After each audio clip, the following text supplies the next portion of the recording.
Welcome to my final presentation for CS50 Cybersecurity. My name is Jose Bernia, presenting from Juncos. Today is August 1st, 2026. This project presents a detailed postmortem of a cloud security incident from early 2025 involving target phishing, and OAuth application abuse across Microsoft 365 environments. The decision to analyze this incident stems from a clear shift in how modern threat actors operate. Rather than attempting to break encryption or deploy traditional viruses, attackers now abuse legitimate cloud mechanisms and corporate trust. This research ties directly into core course concepts from securing accounts, securing systems, securing software, and preserving privacy. To understand the scope of the threat, we have to look at how the attack infrastructure was established.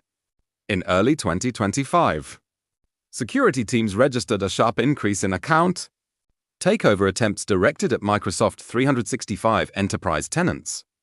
The primary innovation in this campaign was the misuse of authentic cloud infrastructure. Attackers set up M365 tenants or took over existing corporate environments to dispatch their email campaigns.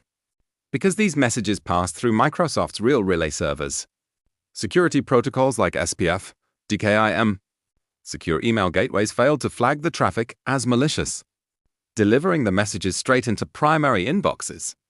The emails claimed that billing errors, renewal issues, or unauthorized payments required immediate attention, using panic to lower the victim's guard. Looking closely at the execution phase, two primary technical vectors were deployed. First, the operators bypassed link scanning software by omitting malicious URLs entirely.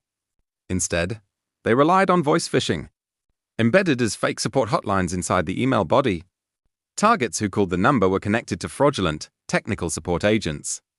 These agents talked users into sharing passwords, approving push notifications from multi-factor authentication prompts, or installing remote management utilities. The second vector focused on persistent access through OAuth permission abuse. The attackers engineered malicious OAuth applications dressed up as routine business applications like Adobe Acrobat or DocuSign. When users granted consent to these applications, no passwords were exchanged. However, the application received persistent OAuth access tokens, allowing the attackers to query the user's data directly through API calls without needing to authenticate again or face MFA checks. The structural failure of identity boundary leads directly to extensive compromise. Once an account was taken over, the adversary accessed the entire suite of integrated Microsoft 365 resources. This included Outlook mailboxes, cloud files in OneDrive, shared documentation in SharePoint, internal teams' messaging logs, contact lists, and scheduled calendars. The breach escalated further when attackers turned compromised accounts into secondary vectors by generating internal phishing emails from legitimate corporate addresses. The attackers targeted coworkers and external suppliers. These messages carried implicit trust, leading to widespread data theft, wire fraud attempts, and significant breaches of privacy standards. Mitigating these identity-based attack patterns requires defensive controls aligned with modern zero-trust standards. First, organizations must abandon weak authentication mechanisms such as SMS codes or basic push notifications.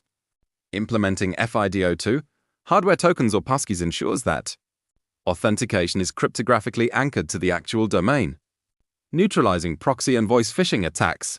Second, tenant administrators must restrict non-admin consent for third-party apps in Microsoft Entra ID, implementing an explicit admin consent workflow prevents users from binding unauthorized OAuth applications to corporate assets.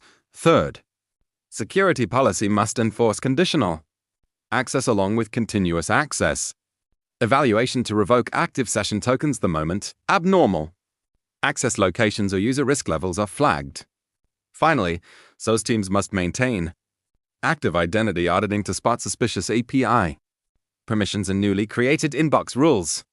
This case analysis confirms that identity serves as the core security boundary in modern cloud computing, perimeter firewalls, and basic authentication. Checks are no longer sufficient to stop adversary groups. Sustainable protection requires robust governance over application permissions, strict session token management, and hardware-backed multi-factor authentication. This research synthesizes the analytical skills developed throughout CS50 Cybersecurity across account, system, software, and privacy domains. Thank you for your review.